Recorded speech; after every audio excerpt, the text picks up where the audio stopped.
युद्ध की कहानी, योद्धाओं की जुबानी। आप सभी को स्वतंत्रता दिवस की बहुत बहुत शुभकामनाएं। आज का ये खास कार्यक्रम उन लोगों के लिए है जो ये जानना चाहते हैं कि जब सरहद पर हमारे वीर सैनिक अपने प्राणों की चिंता किए बिना युद्ध के लिए अपने प्राण को न्यौछावर करने की उम्मीद रखकर सरहद पर खड़े होते हैं, तो उनकी जुबानी, उनकी कहानी आज हम सुनाएंगे। हमारे साथ बहुत ही खास मेहमान आज मौजूद हैं जिनके जुबानी आज हम आपको सुनाने वाले हैं। हमारे साथ कर्नल तजविंद्र पाल त्यागी जी मौजूद हैं स्टूडियो में।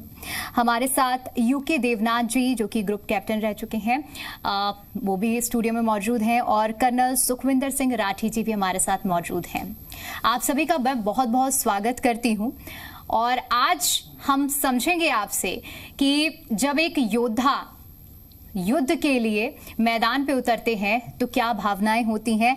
तो सबसे पहले कर्नल तजविंद्र पाल त्यागी जी, मैं आपसे समझना चाहूंगी और आपसे जानना चाहूंगी कि शुरुआत करिए, हमारे दर्शकों को बताइए वो क्या भावना होती है, क्या फीलिंग्स होती हैं जब एक योद्धा युद्ध के मैदान में उतरता है, और आप लोगों ने जो अपनी सर्विसेज दी हैं उसके बारे में सबसे पहले बताइए। जी, दरअसल मैं एवरेज विचारधारा से सहमत नहीं रहा हूँ कभी भी, और आज भी।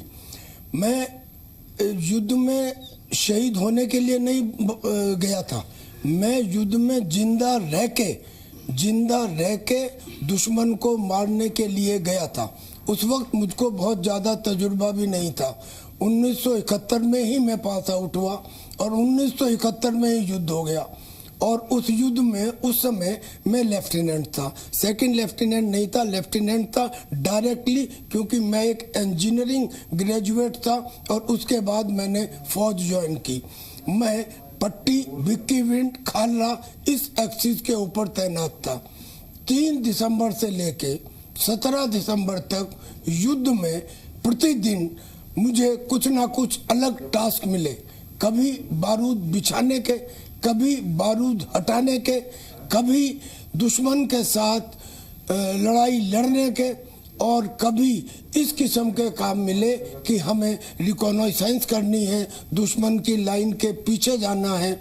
कभी ऐसे काम मिले कि आपको बारूद बिछाना है, और कभी ऐसे भी काम मिले कि आपको बारूद से पुल को उड़ाना है या पुल को बनाना है। बहरहाल मैं 1971 की लड़ाई में, उस वक्त मेरी सीनियरिटी शायद 15 दिन ही रही होगी, जब 3 दिसंबर 1971 को हिंदुस्तान पाकिस्तान का युद्ध प्रारंभ हो गया। 3 दिसंबर से लेके 17 दिसंबर तक कोई ना कोई काम हमने किया, लेकिन एक काम ऐसा हुआ जिसको भारत सरकार ने रिकॉग्नाइज किया। वो काम था 8 दिसंबर का। 8 दिसंबर में मुझको काम दिया गया था कि मैं अपर बेरी कैनाल के ऊपर एक टेम्परेरी ब्रिज बनाऊं, और उस ब्रिज बनाने के लिए टाइम दिया गया था 1.5 घंटा।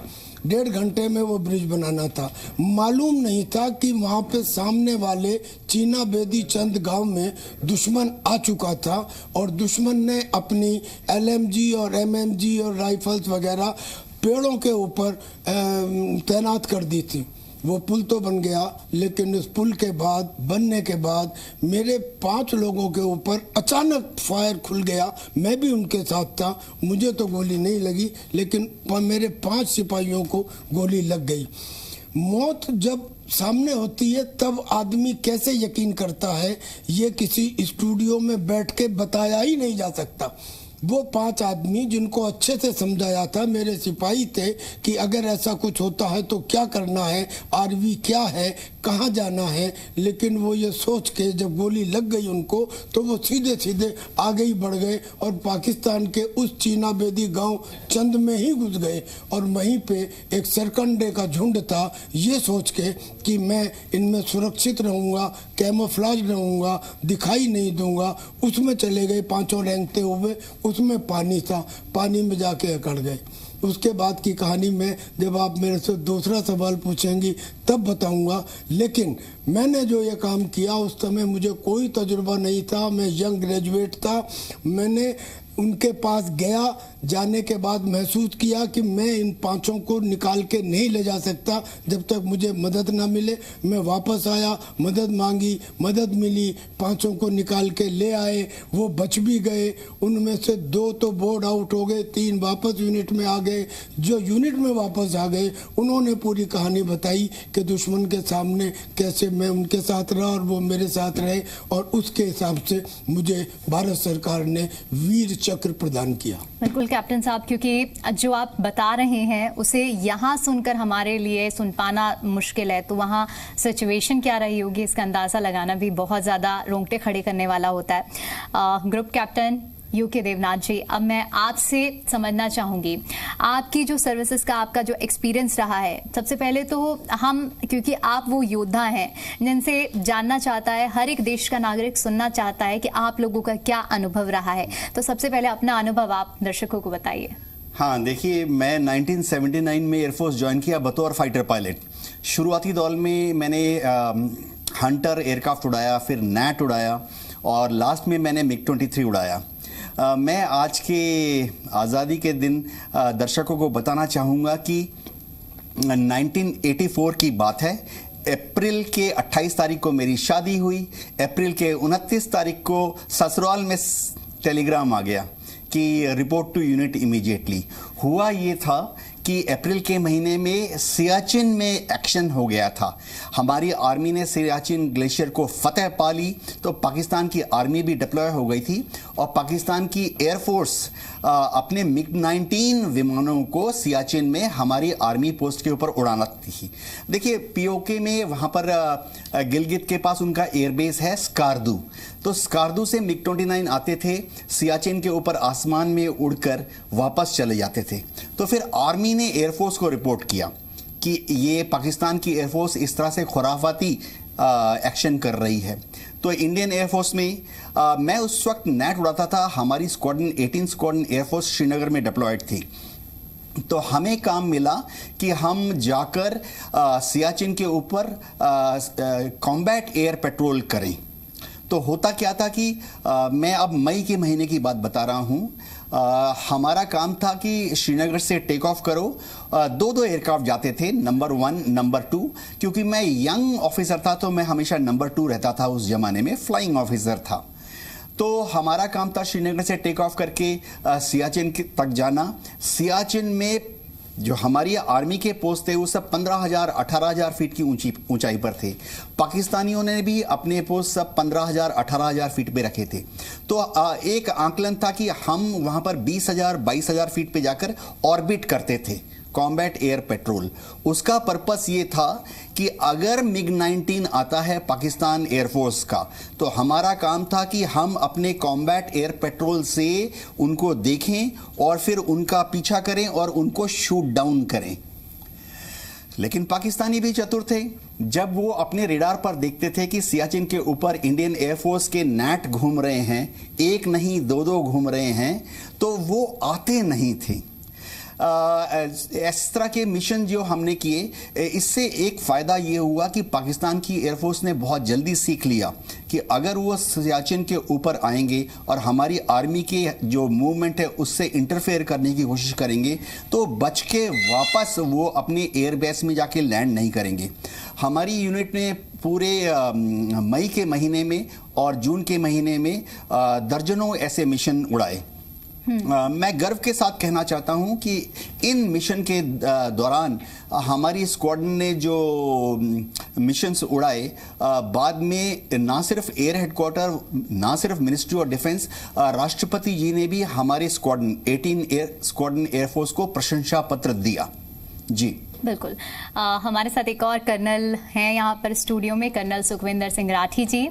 कर्नल साहब, आपका अनुभव कैसा रहा है अपनी सर्विसेज को लेकर, और कुछ खास बातें जो आप अपनी सर्विसेज से जुड़ी हुई दर्शकों को बताएंगे? अभी कर्नल त्यागी जी ने बताया। कर्नल त्यागी जी तो एक वो सोल्जर हैं जिन्हें अपनी ज़िंदगी में लड़ाई लड़ने का मौका मिला। एक फौजी का सबसे बड़ी अगर कोई उपलब्धि होती है या जो चाहत होती है वो यही होती है कि देश के लिए मैं दुश्मन के साथ लड़ाई लड़ूं। वो मौका तो हमें नहीं मिला क्योंकि 63 में तो हम पैदा ही हुए थे जी। मगर उसके बाद 71 के बाद पर दूसरी बहुत लड़ाई कह लो या कोई भी कारगिल की लड़ाई है, एंड मिलिटेंसी है, श्रीलंका है, ठीक है, और साथ बहुत ऑपरेशन करने का सौभाग्य हमें मिला और हमें गर्व है कि वो ऑपरेशंस हमने पूरे कामयाब किए। अभी देखिए जो त्यागी साहब ने बोला 71 की लड़ाई, अभी वो कन्वेंशनल वॉर्स अभी होना बहुत मुश्किल है। आपने भी देखा होगा कितनी बार हम बॉर्डर पे डिप्लॉय हुए हैं पर बिना लड़े हम वापस आ गए हैं। बिल्कुल। अभी टाइम है एक ये छोटा लो इकोनॉमिकल लड़ाई जो मिलिटेंसी, जो में बेसिक एम क्या होता है दुश्मन का कि दूसरे को डिस्टेबलाइज करना, तो वो जब छोटे से उसमें डिस्टेबलाइज कर सकता है तो लड़ाई लड़ना आजकल के लिए, आज के टाइम में लड़ाई लड़ना एक economically is not viable for any nation, for the progress of the nation. तो उसमें मैं भी 4 दिन की नौकरी थी जब हमने गोल्डन टेम्पल का ऑपरेशन किया। अच्छा। ठीक है, और केवल फर्क त्यागी जी की लड़ाई में और मेरी लड़ाई में ये था कि त्यागी जी को सामने दुश्मन था, मुझे ये नहीं पता था कि दुश्मन कहाँ है, वो पीछे है, ऊपर है, नीचे है, सामने है, कहाँ पे है, अपनों में है, पराये में है जी। तो वो दुश्मन को आइडेंटिफाई करना एक बहुत बड़ी मुश्किल होती है। मैंने blue star, Punjab militancy, Tripura militancy, north east militancy, Sri Lanka और जे.एंड.के, जहाँ पे मैंने बहुत अपना फौज का अपना कैरियर मैंने वहाँ पे दिन काटे हैं, और कारगिल की लड़ाई, ये सारे मैंने ऑपरेशन में, मुझे सौभाग्य है मुझे इसमें ऑपरेशंस में भाग लेने का मौका मिला।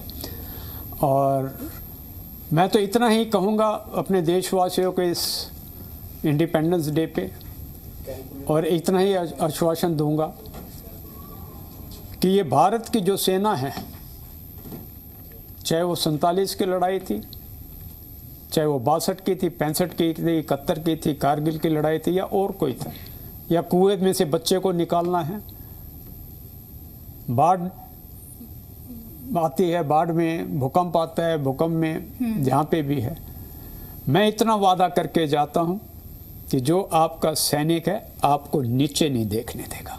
बिल्कुल, और ऐसा कभी हुआ ही नहीं है कि हमें सेना के किसी भी काम पे हमारा सर हमेशा गर्व से ऊंचा हुआ है, यही मोमेंट हमें हमेशा मिला है। और आप सभी की बातों से एक अलग ही अनुभव भी मैं भी ले रही हूँ और हमारे दर्शक भी ले रहे हैं। कर्नल त्यागी जी, अब मैं इस बात को आगे बढ़ाती हूँ और आप सभी से मैं ये भी अब जानना चाहूँगी, कहते हैं कि जो एक फौजी होता है, फौज में जा रहा हो, चाहे जल थल नभ किसी भी फौज में, तो वो निर्भीक हो जाता है, निडर हो जाता है, उसके मन से ये डर खत्म हो जाता है कि सामने मौत खड़ी है। अभी जैसे कि कैप्टन राठी जी भी कह रहे थे कि अपनों में ही दुश्मन छुपा है लेकिन मालूम नहीं है। तो कैसे आप लोग इस सिचुएशन को टैकल करते हैं? देखिए, ये सब चीजें कहने की बातें हैं। अगर कोई ये कहे कि डर नहीं लगता, गलत है। अगर कोई ये कहे कि मैं मरने से नहीं डरता, गलत है। दरअसल में आदमी को अपनी बुद्धि का इस्तेमाल करना पड़ता है। किस बात के लिए? कि मैं आज जिंदा रहूं ताकि कल को लड़ सकूं। ये कहना कि मैं जाके शहीद हो जाऊं, क्यों हो जाऊं मैं शहीद? मैं तो शहीद होना नहीं चाहता, मैं तो दुश्मन को शहीद करना चाहता हूं। लिहाजा अपने दिमाग को, आपको हर सेकंड बिल्कुल एक रेजर ब्लेड की शार्पनेस की तरह लड़ाई में रखना पड़ता है। हर 2 सेकंड के बाद जो सिचुएशन बदलती है उसमें अपने आप को कैसे अडेप्ट करना है, ये चीज तब स्वयं आ जाती है जब आप युद्ध में होते हैं।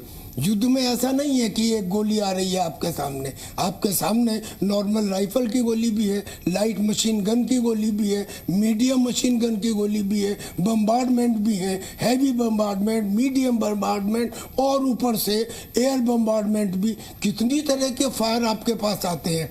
कुछ समय के बाद जब आप युद्ध में रह लेते हैं तो आप उस फायर से तो इम्यून हो जाते हैं। आपको अंदाजा हो जाता है जैसे ही दुश्मन का आर्टिलरी शेल निकलता है कि वो अंदाजन किस जगह आके गिरने वाला है, तो आप अपने को बचाने के लिए करीब करीब रास्ते निकाल लेते हैं। लेकिन लड़ाई के अंदर सबसे ज़्यादा इम्पोर्टेंट चीज़ ये रहती है कि मुझे दुश्मन को मारना भी है और जिंदा भी रहना है। ये जो बात जिंदा रहना है, मैं इसके ऊपर ज़्यादा स्ट्रेस इसलिए कर रहा हूँ क्योंकि हमारे देश में एक अजीब सी गंदी सी प्रथा चली हो रही है, जाइए शहीद हो जाइए। क्यों जाऊँ मैं शहीद? मैं तो दुश्मन को शहीद करना चाहता हूँ। शहादत देने का काम मैं दुश्मन को देना चाहता हूँ, मैं खुद शहीद नहीं होना चाहता। मैं तो जिंदा रह के देश की सेवा करना चाहता हूँ। यही बात मैंने अपने जवानों को भी बताई। 1971 के युद्ध में जिस रोज वैसे 3 दिसंबर से लेके और 17 दिसंबर तक हमको तरह तरह के काम मिले।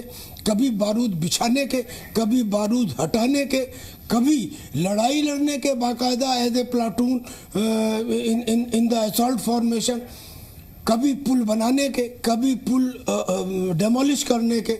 लेकिन एक काम जो मुझे 8 दिसंबर 1971 को मिला, जिसकी वजह से मुझे वीर चक्र मिला। असलियत में ऐसा नहीं है कि जो मैंने 7 दिसंबर को किया या 9 दिसंबर को किया वो किसी भी तरह से 8 दिसंबर से कम था। लेकिन 8 दिसंबर का काम रिकॉग्नाइज हो गया, समझ में आ गया, सरकार ने मेरे को उसमें वीर चक्र दे दिया। इसलिए कि जो मेरे सिपाही थे उनके बयान ही मेरी साइटेशन बन गए। दरअसल में 5 सिपाही मेरे ऐसे थे जिनको गोली लग गई थी। गोली लगने के बाद वो गलती से दुश्मन की टेरिटरी में चले गए और वहाँ ये सोचकर कि कोई हमें देख ना ले एक सरकंडे के झुंड में घुस गए। उस सरकंडे के झुंड में पानी था। पानी के बाद उनके हाथ पैर अकड़ गए। मैं चिल्लाता हुआ, गाली देता हुआ, लेकिन क्रॉल करता हुआ वहां तक पहुंचा और मैंने उनसे कहा कि क्या हो गया, चलो मेरे साथ वापस। बोले साहब कैसे वापस चले, हमारे तो हाथ पैर अकड़ गए। तब मुझे रियलाइज हुआ कि वो चीना बेदी चंद गांव के उस झुंड में हैं और हम तो आर्टिलरी शहर में और नॉर्मल एमएमजी और एलएमजी के फायर की जद में है और यहाँ तो थोड़ी बहुत देर रुके तो हम सब मर जाएंगे। खैर मैं वहाँ से निकला। उन्होंने मेरे से कहा कि साहब हमें छोड़ के चल दिए। मैंने कहा कि मैं तुमसे वादा करता हूँ कि अगर मैं जिंदा वापस पहुँच गया तो तुम्हें लेने आऊँगा। मैं वापस आया। वापस आने के बाद में इधर जाओ तो यहाँ भी डर लगता था क्योंकि जो टैंक है वो टैंक ये नहीं पहचानते कि ये दुश्मन है या दोस्त है। खैर किसी तरह से क्रॉल करके एक टैंक के पास पहुँचे जो अपना था। वहाँ से रिक्वेस्ट की। फॉर्चुनेटली मेरे लिए उस समय जब मैं बात कर रहा था तो जनरल फ्रीमेंटल उस लाइन पे थे क्रॉस। मैंने उनसे कहा कि मुझे जल्दी से जल्दी 5 आदमी दे दिए जाएं और कवरिंग फायर दे दिया जाए। मेरे आदमी चीना बेदी चंद गांव में दुश्मन के इलाके में फंस गए हैं, सरकंडे के झुंड में। उन्होंने कहा कि no bloody question of giving you man but yes we will give you covering fire. उन्होंने मुझे कवरिंग फायर दिया। उस कवरिंग फायर के अंडर मैं और मेरा बैटमैन गुरचरण सिंह हम दोनों क्रॉल करते हुए फिर वापस वहाँ पहुँचे। वो वापस वहाँ पहुँचना बहुत ही ज़्यादा डेंजरस था लेकिन पहुँच गए। और पहुँचने के बाद में उन दिनों में हम बड़े तकड़े थे जी। मैं और मेरा सरदार गुरचरण सिंह, उन्होंने एक को मैंने अपने कंधे पे, मतलब चलने का तो सवाल ही नहीं उठता जी। लड़ाई में चलते हैं, क्रॉल ही करते हुए चलते हैं। और क्रॉल भी ऐसा नहीं जी, ये तो जब आप युद्ध लड़ते हैं तब पता लगता है ये ऐसे क्रॉल कोहनी के बल। No, you crawl on your abdomen, पेट पे। तो एक को मैंने पीछे अपने कंधे पे रखा, एक को उसने रखा, एक को ऐसे हाथ में रखा, एक को इधर हाथ में रखा। पांचों के पांचों को एक साथ, आप कल्पना कीजिए 2 आदमी हैं, 5 आदमियों को उनके राइफल के समेत, और हम क्रॉल करते हुए उन्हें लेके आ रहे हैं। वो सब जख्मी हैं। और जब मौत सामने हो तो आदमी में पता नहीं कहाँ से ताकत आती है, कितनी स्पीड के साथ हम उन्हें ले आए और ईश्वर की कृपा कि हम बच गए। जब हम अपने एरिया के अंदर आ गए तो आने के बाद में हमने उन्हें एक गाड़ी में बिठाया, जो गाड़ी उसके टैंक के साथ खड़ी थी, वो उन्हें अस्पताल में ले गई। मैं तो अपनी यूनिट में चला गया। वो जब अस्पताल में गए तो उन्होंने जाके बताया कि ऐसे ऐसे हम फंस गए थे और एक लेफ्टिनेंट त्यागी हैं, वो हमें निकाल के लाए, हमारे प्लाटून कमांडर थे। उन 5 का स्टेटमेंट, नाउ लिसन, मेरे लिए कोई अलग से साइटेशन नहीं थी जी। उन 5 का जो स्टेटमेंट था दैट इज ऑनेस्ट स्टेटमेंट, और वो डाइंग डिक्लेरेशन था, क्योंकि सबको गोली लगी हुई थी। हालांकि 5 बच गए, 2 बोर्ड आउट हो गए, 3 वापस यूनिट में आ गए। उनका स्टेटमेंट मेरी साइटेशन बनी, और मैं तो लड़ाई खत्म होने के बाद मुझे छुट्टी मिल गई थी 10 दिन की। मैं अपने घर में था, तब ये खबर आई कि साहब आपको वीर चक्र इस ऑपरेशन के लिए मिल गया। बिल्कुल, और जब आपकी मेहनत इस तरह से आपको पुरस्कृत करते हैं तो एक सार्थक निष्कर्ष निकलता है, और इस समाज के लिए, आपके परिवार के लिए भी एक ऐतिहासिक पल जरूर बना होगा। कर्नल साहब, कैप्टन साहब, मैं आपसे अब जानना चाहूंगी, हम धरती पर लड़ने वाली लड़ाई तो हम देखते हैं, क्योंकि आपने अपनी 34 साल की सर्विसेज दी हैं, आप एयरफोर्स में रहे हैं। इस दौरान आपने 1987, 1999 के ऑपरेशंस भी देखे हैं। अब हम जानना चाहेंगे कि धरती से लेकर आसमान तक का जो सफर होता है, और वो लड़ाई कैसी होती है और कितनी अलग होती है? हाँ जी, आसमान की लड़ाई एकदम अलग होती है। मैं आपको 1987 ऑपरेशन ब्रास टैक्स का वाकया देना चाहता हूँ। किन्हीं कारणों से भारत की आर्मी, नेवी, एयरफोर्स को अलर्ट कर दिया गया और पश्चिमी सीमा पाकिस्तान के साथ तैनात कर दिया गया। तो हमारी स्क्वाड्रन जो थी 10th स्क्वाड्रन एयरफोर्स, MiG-23, हमें फॉरवर्ड पोजीशन में जाने का हुक्म मिला। अब बता ही देता हूँ, सीक्रेट नहीं है, हमें जैसलमेर में डिप्लॉय किया गया और हम वहाँ पर फरवरी मार्च तक डिप्लॉय रहे कि कुछ एक्शन होने वाला है। अब इंटेलिजेंस ने हमें ये बताया कि पाकिस्तान की जो एयरफोर्स है उनको फ्रांस से नए नए surveillance radar, fire control radar मिले थे, उनका नाम था MPDR। तो उन्होंने वहाँ डिप्लॉय किए हुए हैं बॉर्डर के उस तरफ।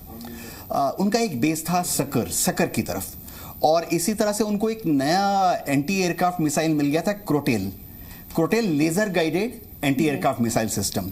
तो उन्होंने क्रोटेल मिसाइल सिस्टम्स के भी फायरिंग दस्ते तैनात कर दिए थे। अब हमें पता नहीं था कि वो कहां पर हैं। तो एयर हेडक्वार्टर से हुक्म आया, कमांड हेडक्वार्टर से हुक्म आया, हमारे स्क्वाड्रन को 10 स्क्वाड्रन को जिम्मेवारी मिली कि पता करो इन्होंने कहां पर MPDR रडार लगाए हैं और क्रोटेल एयर डिफेंस सिस्टम को डिप्लॉय किया है। तो तरीका होता है, क्या होता है, एक इलेक्ट्रॉनिक वॉरफेयर एयरक्राफ्ट हमारा होता है, पालम से आता था उस जमाने में, ट्रांसपोर्ट विमान, उसमें एंटेना लगे होते हैं और दुश्मन के रेडार से जो फ्रीक्वेंसी आ रही है उसको वो भांप लेता है, ट्रायंगुलेशन करके उसकी लोकेशन पता कर लेते हैं। अब हुआ क्या, पाकिस्तानी भी बड़े चतुर हैं, प्रोफेशनल हैं, उन्होंने अपने रेडार्स को ऑफ कर दिया। तो अब कैसे, how to force them to switch on their radar, कि वो अपना रेडार ऑन करें। तो प्लान आया फिर से ऊपर से कि एक पायलट को भेजो, वो जैसलमेर से टेक ऑफ करेगा, आगे जाएगा तनोद, घोटारू और पाकिस्तान बॉर्डर में सुकर की तरफ हाई स्पीड पर, लो लेवल पर 1200 किलोमीटर स्पीड पे जाएगा। और इसको हम कहते हैं होस्टाइल, कि पाकिस्तान समझेगा कि होस्टाइल एक्टिविटी हो रही है तो वो अपना रेडार ऑन करने के लिए मजबूर हो जाएंगे। और जब वो अपना रेडार ऑन करेंगे तो हमारा जो इलेक्ट्रॉनिक वॉरफेयर एयरक्राफ्ट है वो भांप कर ट्रायंगुलेशन करके उसकी लोकेशन को प्लॉट कर देगा। तो कमांडिंग ऑफिसर के पास जब ये आया तो उसने सब देखा, एक स्क्वाड्रन में 18 जहाज होते हैं और 18 पायलट होते हैं। कमांडिंग ऑफिसर ने देखा, यार ये लड़ाई तो शुरू नहीं हुई, तो किसको भेजें, एक जहाज जाएगा इस तरह से और फिर वापस आ जाएगा। काम ये था कि बॉर्डर तक जाना है, उसका रेडार जैसे ही ऑन हो, मिसाइल गाइडेंस रेडार, तो आपको वापस आ जाना है। उन्होंने दाएं बाएं देखा, भाई ठंडे दिमाग वाला आदमी चाहिए जिसमें जोश हो, जज्बा हो, लेकिन होश थोड़ा ज्यादा हो। मैं यंग ऑफिसर था तो उन्होंने कहा, देवनाथ यू आर डिटेल्ड। अब बंगाली फाइटर पायलट, शादी हुए उस वक्त कम ही समय हुआ था, मात्र 3 साल। आपके साथ सर बहुत ऐसा हुआ कि शादी के बाद तुरंत अभी कैप्टन जनरल साहब भी बता रहे थे उनके साथ भी। तो जैसे ही टेक ऑफ किया, तनोद, घोटारू और सकर की तरफ, low level as per briefing, 1200 kilometre speed, dash. और पता है मिग 23 में सामने ना डायल्स होते हैं, हम उसको बोलते हैं radar warning receivers, SPO-10 Russian name है। उसमें ना अलग अलग लाइटें जलती हैं, तो आपको पता लगता है कि ये जो दुश्मन की रेडार की फ्रीक्वेंसी आ रही है, इस तरफ से आ रही है, इस तरफ से आ रही है, सामने से आ रही है। और इसी तरह से कान में आवाज आती है, ऑडियो। तो जब वो आपको ढूंढ रहा होता है तो कान में आवाज आती है पुंप पुंप, एक लाल वार्निंग लाइट ऐसे जलती है। तो मैं गया बहुत जल्दी, जैसे ही बॉर्डर के पास पहुंचा तो उन्होंने रेडार ऑन किया और लॉक ऑन कर दिया। अब मिग 23 में क्या होता है, लॉक ऑन करने पर आपको इंडिकेशन क्या मिलता है कि सामने जो वार्निंग लाइट है वो पुंप पुंप पुंप पुंप ऐसे करती है, फ्लिकर करती है। और कान में ऑडियो आता है जो कि पहले ऐसे आ रहा था कि पुंप पुंप पुंप। जब दुश्मन लॉक ऑन कर लेता है तो आवाज ऐसे आती है पुंप पुंप पुंप पुंप पुंप। तो मुझे ब्रीफ किया गया था उस वक्त आपको वापस आ जाना है, क्योंकि अगर आप उस लाइन में बॉर्डर क्रॉस करके और 15 सेकेंड 25 सेकेंड आगे गए, he will shoot you down. मतलब एक छोटी सी चूक, एक अगर प्रिसिशन से नहीं रखेगी एकदम आपको। हाँ। तो ठंडा दिमाग, जैसी ब्रीफिंग मिली थी स्टॉप वॉच चालू किया, तनोद घुटारू से गया, वापस आ गया। लेकिन मैं आपको बताना चाहता हूं, मेरे साथ 2 आर्मी के ऑफिसर्स खड़े हैं। देखिए, दिल की धड़कन बढ़ जाती है, दिमाग में एक ही चीज रहती है कि जिस जहाज में आप जाते हो उसकी कीमत करोड़ों रुपए है, और वो जहाज अगर शॉट डाउन हो गया तो फिर रिप्लेसमेंट नहीं है। दूसरी बात, मेरी खुद की ट्रेनिंग पर हर साल करोड़ों रुपए की एक्सपेंडिचर, टैक्स पेयर का पैसा जाता है।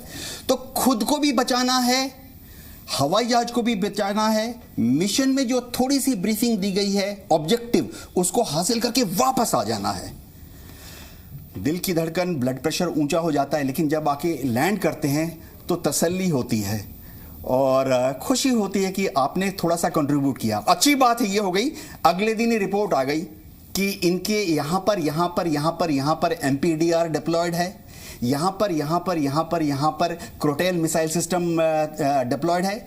यानी अगर युद्ध हुआ तो हम पाकिस्तान में घुसेंगे, गैप से घुसेंगे। बिल्कुल।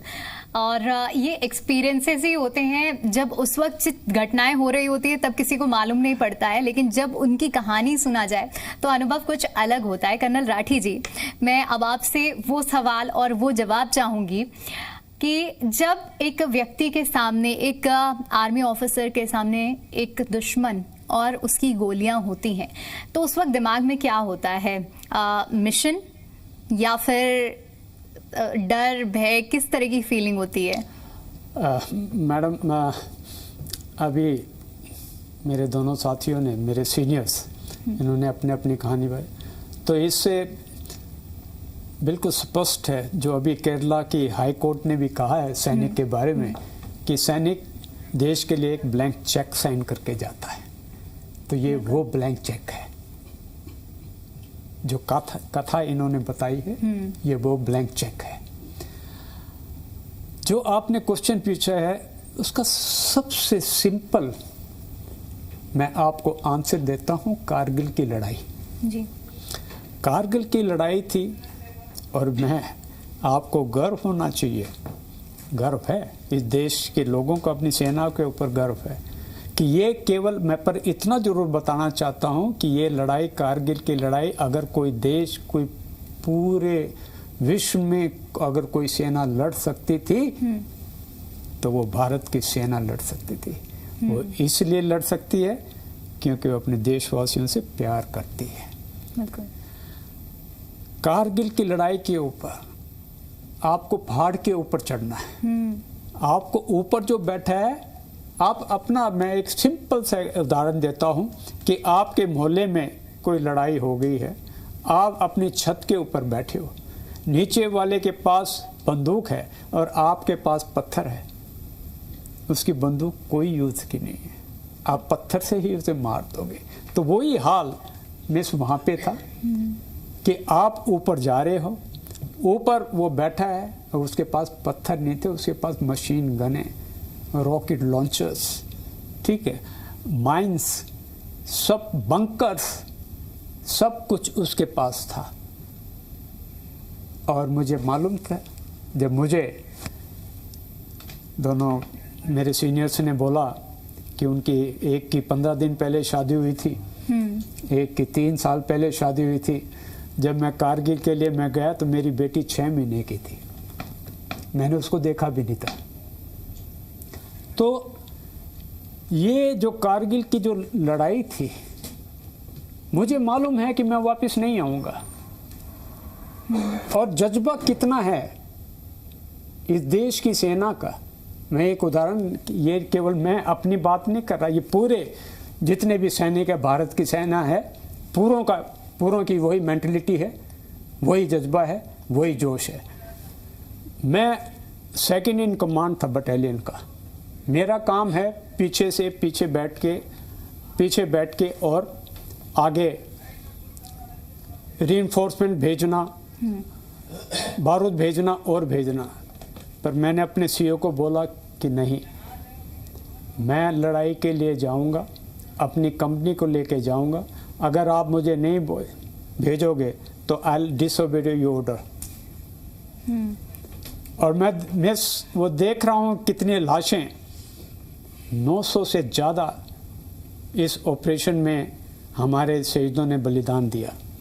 तो ये जज्बा था, और केवल वे जानते हुए एक के बाद दूसरी, दूसरे के बाद तीसरी, ठीक है, वेव जाती रही, और ये लड़ाई हमने लड़ के जीत के, ठीक, एक इतिहास लिखा है इस विश्व की लड़ाई में। विश्व की लड़ाई में एक हमने इतिहास लिखा है कि भारत की सेना कितनी महान, कितनी प्रोफेशनल और कितनी वीर है। बिल्कुल, और आज हमारे भारतीय सेना की शक्ति पूरा देश और विदेश तक देख रहा है और उसी को सलाम कर रहा है। अब कर्नल त्यागी जी, अभी जिस तरह से कर्नल राठी जी ने जिक्र किया उस कोर्ट का, जो कोर्ट ने भी इसको कहा है कि एक जो सैनिक होता है वो एक ब्लैंक चेक की तरह है, साइन करके जाता है।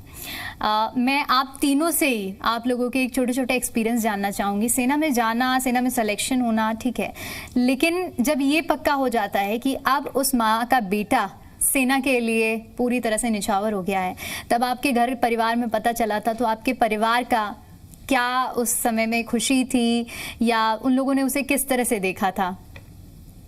देखो जी, मेरे केस में मैं तो शादीशुदा था जब लड़ने गया था, और मेरी 1 महीने की सर्विस थी, और मेरे फादर इन लॉ के ऊपर मुझे गर्व है।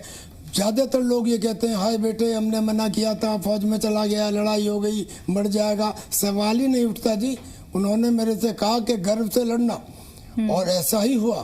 तो अलग अलग चीज़ें रही होंगी, अलग अलग फैमिलीज में अलग अलग चीज़ें रही होंगी, लेकिन मेरी फैमिली में तो बिल्कुल किसी को कोई गम नहीं था कि मैं फ़ौज में गया। नंबर 1 बात। दूसरी बात, फ़ौज के अंदर जब आप कोई काम करते हैं तो उसके बाद में ये वाले चीज़ से मैं पहले दिन से अगेंस्ट था कि जाओ और जाके शहीद हो जाओ। गलत, क्यों शहीद हो जाऊँ? मैं शहीद होने का अवसर अपने दुश्मन को देता हूँ, और यही कारण है कि जब 3 दिसंबर को जो लड़ाई शुरू हुई 1971 की, और जब 17 दिसंबर को ख़त्म हुई, तो हम लोगों में भयंकर रोष था, भयंकर गुस्सा था, सरकार के खिलाफ गुस्सा था, आर्मी के खिलाफ गुस्सा था। हम लोग चिल्ला चिल्ला कर ये कह रहे थे कि कुछ दिन और तो चलने देते इस बलिदानी दौर को, और लगे हाथ निमटा ही देते पिंडी और लाहौर को। क्यों उन्होंने युद्ध खत्म किया 17 दिसंबर को? हम तो तैयार थे, हम तो रेडी थे।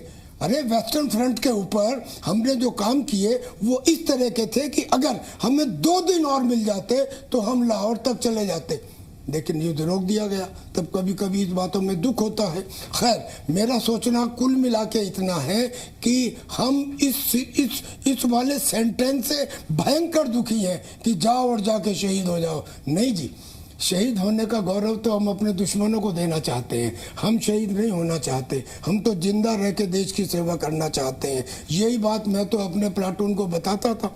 लड़ाई में गए 3 दिसंबर से लेके 17 दिसंबर तक जो लड़ाई हुई है, उसमें ऐसा नहीं है कि 8 दिसंबर को जिसमें मुझे वीर चक्र मिल गया, केवल वही लड़ाई थी। 3 दिसंबर को खालना ब्रिज एक बहुत भारी ब्रिज था जिसको उड़ाने का काम मुझे दिया गया था। और कब दिया गया था?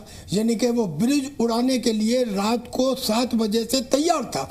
लेकिन तब तक ऑर्डर नहीं दिए गए जब तक दुश्मन की टैंक फॉर्मेशन उसके करीब 300 मीटर के नज़दीक नहीं आ गई। यानी कि उस समय उस पुल को उड़ाने के बाद जब एक्सप्लोडर डायनामो आप दबाएंगे तो उसके बाद में जब पुल उड़ेगा तो आप उसके जो स्प्लिंटर्स हैं उसके रेंज से बाहर नहीं भाग सकते, लाख कोशिश करने के बाद भी। यानी कि ये आपको रिस्क लेना पड़ेगा। तो हमने इस तरह के काम किए। हमने 7 दिसंबर को दुश्मन के एरिया में जाके माइन लगाई। साहब ऐसा नहीं है कि हमने अपने एरिया में दुश्मन को रोका, दुश्मन के एरिया में जाके माइन लगाई। तो हमने पूरे 3 दिसंबर से लेके 17 दिसंबर तक काम किए। और मैं तो अपने जवानों को यही बोलता था, आप में से कोई अगर कैजुअल्टी होता है तो बिल्कुल मुझे बर्दाश्त नहीं है। कैजुअल्टी नहीं होगी, कैजुअल्टी दूसरे की करेंगे। और हम ये शहादत पहादत इसमें यकीन नहीं करते कि शहीद हो जाओ। शहीद होने का अवसर हम अपने दुश्मन को देना चाहते हैं। जब तक आप ये एटीट्यूड नहीं रखेंगे तो हमें हिंदुस्तान में हमारे माँ बाप ने गलत सिखाया। जी मैं तो अगेंस्ट हूँ उनके। ये बताते रहे जाइए शहीद हो जाइए। क्यों जाऊँ मैं शहीद? मैं तो नहीं शहीद होना चाहता, मैं तो जिंदा रह के देश की सेवा करना चाहता हूँ। बिल्कुल। और इसी सेवा भाव के साथ कर्नल साहब सभी सैनिक जाते हैं। और कौन ही चाहेगा कि युद्ध में वो सामने वाले को पराजित ना करे, बल्कि यही सबसे गर्व का पल होता है कि आप सामने वाले दुश्मन को धूल चटाकर और वापस फक्र के साथ लौटते हैं। कैप्टन साहब, मैं आपसे भी यही अनुभव जानना चाहूंगी कि जब आपका सिलेक्शन हुआ उस वक्त आपके परिवार में क्या माहौल था? देखिए, हम तो बंगाल से हैं। जब हमने ईस्ट पाकिस्तान से मेरे माँ और पिताजी, दादा और दादी जी इंडिया में आए तो पिताजी ने आर्मी ज्वाइन की। ये बहुत पहले की बात है, 1950 की बात है। उसके बाद मेरे बड़े भाई ने इंडियन आर्मी ज्वाइन की, मेरे मझले भाई ने भी इंडियन आर्मी ज्वाइन की। और जब मेरा समय आया तो मैंने एनडीए चला गया और एयरफोर्स ज्वाइन की। देखो, मैं दर्शकों को बताना चाहता हूं कि हम युद्ध काल की बात करते हैं, पीस टाइम में भी हम लोग अलर्ट रहते हैं, हमारे परिवारों के बारे में सोचते हैं। देखो, मैं नंबर 2 स्क्वाड्रन एयरफोर्स सबसे पहले गया था। नंबर 2 स्क्वाड्रन में एक फैटेलिटी हो गई। ट्रेनिंग के दौरान पायलट गया डाइव में बॉम्ब गिराने के लिए, बॉम्ब उसने रिलीज किया और जमीन से टकरा गया, टुकड़े टुकड़े हो गए जहाज के और पायलट की बॉडी कभी नहीं मिली। हमें पता था कि ऐसा होता है। फिर देखो, मेरा नेक्स्ट पोस्टिंग 18 स्क्वाड्रन में हुआ, 18 स्क्वाड्रन में। 18 स्क्वाड्रन में भी एक फैटेलिटी हुई। रात के अंधेरे में माउंटेन्स में थोड़ा सा नेविगेशन इधर उधर हो गया, पहाड़ों से टकरा गया, फैटेलिटी हुई। उसकी बॉडी और रैकेट साइड को ढूंढने में 3 दिन लग गए। तो हमें पता था ऐसा होता है। फिर मैं नंबर 10 स्क्वाड्रन में गया। मेरे 10 स्क्वाड्रन के टेन्योर में 3 फैटेलिटीज हुई। 3 फैटेलिटीज का मतलब है कि एक साल एक, दूसरे साल दूसरा, तीसरे साल तीसरा फैटेलिटी हुआ। एक दिन ऐसा आया कि मुझे भी इजेक्ट करना पड़ा। मेरे जहाज में थोड़ा सा दिक्कत आ रही थी, इंजन ट्रबल, तो मुझे इजेक्ट करना पड़ा। अब मैं परिवार की बात कर रहा हूं। देखो, पीस टाइम में, युद्ध नहीं है जी। तो मेरे को इजेक्ट करना पड़ा। पैराशूट अपने आप खुल जाता है। मैं ज़मीन पर लैंड किया, मेरे को कुछ इंजरीज आई। रेस्क्यू हेलीकॉप्टर ने आके मेरे को पिकअप किया, मुझे मिलिट्री हॉस्पिटल में लेके गए। एक एयरफोर्स का तरीका होता है पीस टाइम में, अगर किसी को चोट लग जाए, इजेक्शन हो जाए, कमांडिंग ऑफिसर उसकी जो वाइफ होती है, लेडी, नंबर 1 लेडी, वो फ्लाइट कमांडर की मिसेस को लेकर दोनों मिलके घर आते हैं। अब देखो, परिवार की बात हो रही है। सुबह 11 बजे अचानक से जब कमांडिंग ऑफिसर की जीप घर के सामने आई, मेरी मिसेस ने देखा, अरे वेलकम किया, देखा कमांडिंग ऑफिसर की वाइफ और फ्लाइट कमांडर की वाइफ एक साथ आई हैं सिंपल कपड़ों में। तो उसको पता था कि कुछ गड़बड़ हो गई है। उन्होंने ऐसे बोला मेरी वाइफ को, देखो, Debu has ejected and he is fine, यानी इजेक्शन कर गया है, वो सही है। अब मिसेस को मालूम, पहले के 3 क्रैश देखने के बाद मेरी मिसेस को मालूम था कि शुरुआती दौर में ऐसे ही बोलते हैं, शुरुआती में जाते ही कमांडिंग ऑफिसर की वाइफ उसकी वाइफ को नहीं बोलते कि आपका हस्बैंड मर गया, वो पहले बोलते हैं कि इजेक्ट कर गया है, सेफ है, हॉस्पिटल में है। 2-4-6 घंटे के बाद बोलते हैं कि वो सीरियस कंडीशन में है। फिर जब वो थोड़ा मेंटली स्ट्रांग हो जाती है कि अब तो कोई बुरी खबर आने वाली है, फिर उसको बताते हैं कि बचा नहीं। मेरी वाइफ ने सिर्फ एक सवाल पूछा, ठीक है इजेक्ट कर गया है, पैराशूट से आ गया है, ये बता दो कि जिंदा है कि नहीं। तो मैं वीर नारियों के बारे में बात कर रहा हूं। ये सवाल भी बहुत टफ रहता होगा, ये अब हम सुन पा रहे हैं, लेकिन उस समय उनके लिए भी ये पूछ पाना, उस हिम्मत के लिए वो भी बहुत टफ सिचुएशन होती होगी। देखो, जब भी कोई वीर नारी फौज में शादी करती है, आर्मी, नेवी, एयरफोर्स, शादी के तुरंत बाद उसको पता लग जाता है कि माहौल कैसा है, और उसको पता होता है कि एक दिन ऐसे आने वाला है जब उसको इस तरह की खबरें मिलेगी, क्योंकि इस यूनिट से उस यूनिट से खबरें आती रहती हैं। तो मानसिक रूप से जैसे ही एक वीर नारी का विवाह होता है फौज में, अब तो लेडीज भी ज्वाइन करने लगी हैं बतौर ऑफिसर, अब तो महिलाएं भी ज्वाइन करने लगी हैं बतौर अग्निवीर। पहले दिन से उनको पता लगता है कि एक दिन ऐसी खबर आएगी, और वो सब मानसिक तरीके से दृढ़ होती हैं। एक प्रिपरेशन उनको पता होता है कि उस वक्त सीधे खड़े रहना है, आंख में जो आंसू आ रहे हैं उसको बाहर नहीं आने देना है। जी बिल्कुल, और ये सबसे ज़्यादा कहते हैं कि टफ सिचुएशन एक परिवार के लिए होती है, अपनों के लिए इस सिचुएशन में उसे इमेजिन कर पाना। कर्नल साहब, मैं आपसे भी जानना चाहूँगी कि जब शुरुआती दौर था, आपकी भी ज्वाइनिंग हुई, तो आपके परिवार में कैसा माहौल था? देखिए, अभी मेरे सीनियर ने आपको बताया, परिवार में देखिए हम आते हैं हरियाणा से, जाट कम्युनिटी से, और हमने और हमारे परदादा और दादा परदादा, हमारी जनरेशन, ठीक है, हमेशा लड़ाई लड़ती है, क्योंकि जब भी कोई इनग्रेस हुआ है इंडिया में, भारत में कोई भी आया है, ठीक है, तो हमारे पंजाब और हरियाणा से होते, पहले तो पंजाब इकट्ठा था, तो हम तो शुरू से, हमारे लिए तो एक गर्व की बात है कि हम, और पेरेंट्स के लिए भी गर्व की बात होती है। और दूसरा, फौज में ये कहते हैं और हरियाणा में ये कहते हैं कि इन army you have a good life and a good wife. तो हमारे हरियाणा में सारे फौजियों का बहुत करेज है जी, लड़कियों का, हम लकी आदमी हैं जी। पर उन्होंने शहादत आज नहीं, पहले से देखे, दे आर मेंटली प्रिपेयर। उनको पता है कि आगे रिस्क क्या है, उसके बावजूद भी इतना करेज हमारे नॉर्थ बेल्ट में है लड़कियों में। हाँ, वो मेंटली प्रिपेयर है, उसे मालूम है कि पता नहीं कल क्या होगा, और वो अपनी पूरी रिस्पॉन्सिबिलिटीज अपने साथ ले लेती है। केवल फौजियों का हमें केवल एक दुख रहता है कि we always miss good life, always miss good things in life, अपने प्रीशियस मोमेंट्स गुड और थिंग्स। सारी चीजें। हमें पता ही नहीं हमारे बच्चे कब बड़े हो गए, बिल्कुल, हमने देखा ही नहीं। बिल्कुल। अब मैं आपको बता रहा था, कारगिल की लड़ाई के बाद मेरे फैमिली वैष्णो देवी का, क्योंकि हम आ गए थे उधमपुर में लड़ाई लड़के, तो वैष्णो देवी का ट्रिप बना, तो मेरी बेटी, जब मैं उसको ट्रेन में वहाँ पे जम्मू रेलवे स्टेशन पे लेने गया, तो मेरे को देख के वो रोए, उसको ये पता नहीं कौन आ गया, वो मुझे पहचानते नहीं। तो we miss all good things in life. बिल्कुल। पर मैं आपको एक चीज़ बताना चाहता हूँ, और आपको भी गर्व होना चाहिए, और देश को भी हमसे ज़्यादा हमारे परिवार के ऊपर गर्व होना चाहिए। मैं आपको 2-3 इंसिडेंट बताता हूँ।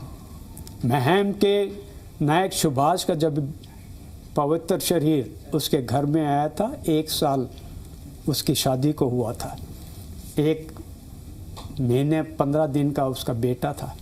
जब उसकी वाइफ से उससे पूछा गया कि आप अपने पति के बारे में कुछ कहना चाहेंगे, तो उसने ये कहा था, और ये उसके चाचा, सुभाष के चाचा भी शहीद होके आए थे, वो भी फौज में थे, वो भी 1-2 महीने पहले शहीद हुए थे। और उस लेडी ने, उस वीर नारी ने ये कहा था कि मुझे गर्व है कि मेरे पति ने शहादत दी है और मैं चाहती हूँ कि मैं जन्म जन्म मेरी शादी इनके साथ हो। और मैं आज ये तपस्या लेती हूँ कि मैं अपने इस बेटे को भी फौज में भेजूंगी। फिर कर्नल डडवाल देहरादून, उनके जब वो शहीद होके आया तो उनकी वाइफ उसके जनाजे पे बैठ के उसने ये कहा था, आपने सुना भी होगा कारगिल के टाइम में, उसने ये कहा था कि तुमने मुझसे झूठ बोला कि तुम मुझसे प्यार करते हो, तुम मुझसे प्यार नहीं करते थे, तुम इस देश से प्यार करते थे जिसके लिए तुमने कुर्बानी दी। मेजर अरोड़ा थे पंचकुला के, उन्होंने कुर्बानी दी, नई नई शादी हुई थी, आईटी में उसकी वाइफ थी, आईटी प्रोफेशन में। आज वो आईटी प्रोफेशन छोड़ के बंदूक लेके अपने पति का जो सपना, उसने कहा था जो तेरा सपना फौज का जो कम पूरा नहीं हो पाया वो मैं पूरा करूंगी, आज वो फौज में अफसर है। बिल्कुल, सेना का यही जज्बा होता है। और अब आखिर में आप सभी से एक ऐसा सवाल है जो जानना चाहती हूँ, और बहुत ही इमोशनल कर देने वाला ये मोमेंट होता है जब आप लोग अपनी कहानी भी बताएंगे और सुन पाना भी। क्या कर्नल त्यागी, कभी आपकी लाइफ में ऐसा मोमेंट आया है जब आप मैदान में हो, जंग, आप किसी ऑपरेशन में हैं और आपको कभी ऐसा एहसास हुआ हो कि मौत सामने है और अब यहाँ से वापस घर जा पाना, अपनों का चेहरा आपके सामने आया हो, मुश्किल लगा हो? जी, मेरे सामने तो ऐसा कई बार हुआ है। 3 दिसंबर को हुआ, जिस रोज 1971 का युद्ध प्रारंभ हुआ। उस समय खालना पे उस ब्रिज को उड़ाने के बाद मेरे पास इतना समय नहीं था कि मैं उससे निकलने वाले स्प्लिंटर से बच जाऊंगा। बच गया, बहुत चोटें आई लेकिन मरा नहीं।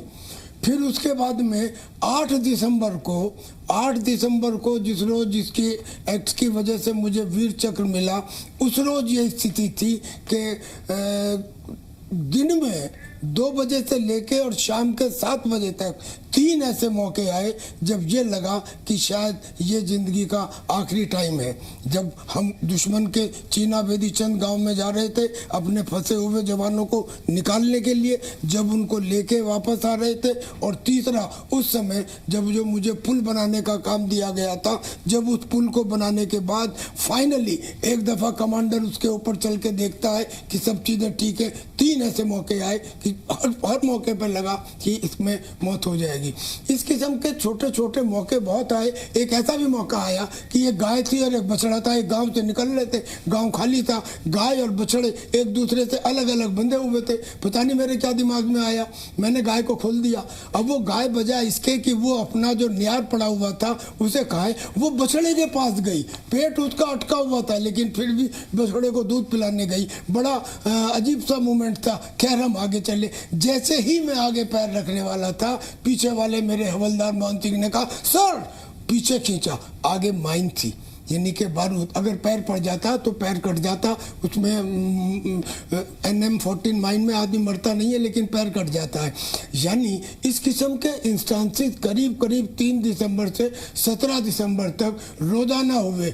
लेकिन जब सीज फायर हो गया तो सबसे ज़्यादा दुख हमें हुआ। मैंने आपको कहा ही कि हम तो ये चिल्ला चिल्ला के कह रहे थे कि कुछ दिन और तो चलने देते इस बलिदानी दौर को और लगे हाथ निमटा ही देते पिंडी और लाहौर को। सांप तो मार दिया लेकिन उसका फन छोड़ दिया, आज तक जारी है उसकी स्थिति। बिल्कुल।